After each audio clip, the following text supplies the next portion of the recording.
So this guy clearly has no stomach for the content of Jesus' message. Could we agree with that? Which is why Jesus responds the way he does. Man, who made me an arbiter over you?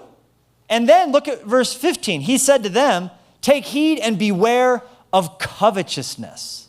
For one's life does not consist of the abundance of the things that he possesses. For this guy, as he heard this message, it was like, this doesn't help me. Heaven, judgment, God, right? He's like, get to the good stuff. Skip to the good stuff, right? I don't want to hear about more of heaven. Play that one song. How's that go? Do, do, do, do, do, do, do, do. Right? I want more money. I want you to help me out. I want God to make me rich. That's what I want. Tell me how, and don't you love how he not just brought this question to Jesus, but really wasn't even asking a question, was he? Teacher, tell my brother to give me the money. Does that sound like a question to you? He wasn't asking for counsel. He wanted Jesus to tell him he was right. It is like some people who pray, but they're not praying prayers to God of, God, what's your will to be done on earth? It's his, how can I get my will from earth rammed through in heaven? Because you're God and I'm not, so I must know what the heck I'm talking about.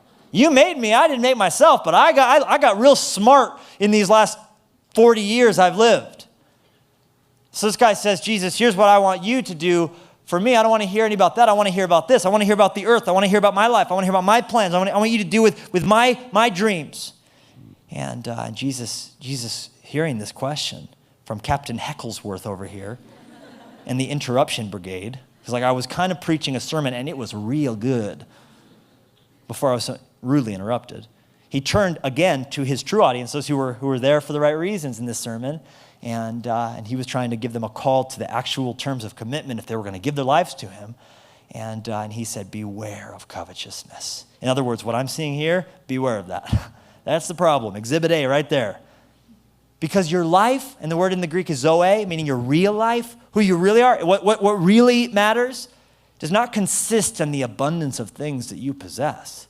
This guy's trying to pull the focus from heaven to earth, from things that are eternal to things that are temporary. Don't make that mistake.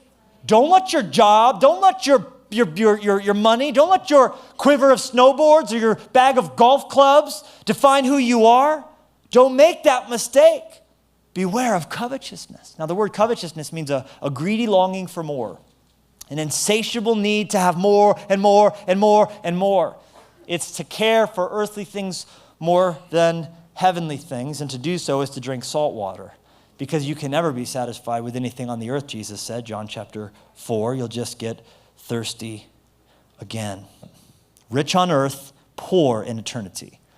And that is why Jesus said it is so foolish to live your life defined by the things you possess, because they're only temporarily going to be yours at best throughout the time you're on the earth, if not taken from you sooner by some event outside of your control. And let me say this to you. You do not want to head into eternity bankrupt. I'm here to tell you that things change by way of value when the lights go out. And the moment you approach death, some things maybe you thought a whole lot of in life and were willing to spend and be spent for will seem like they are mocking you that you gave your life to those trivial pursuits.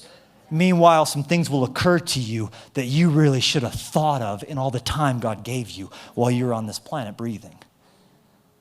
Because value changes when the lights go out.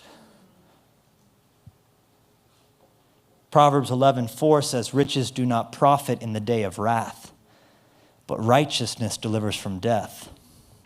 It didn't matter to this guy how much gold he had while he was on the earth, because there's no purchasing power you have once you're in the grave.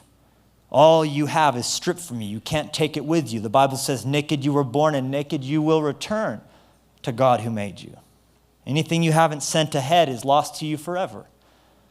Death either takes you from your treasure or to your treasure, whatever is the most important thing to you.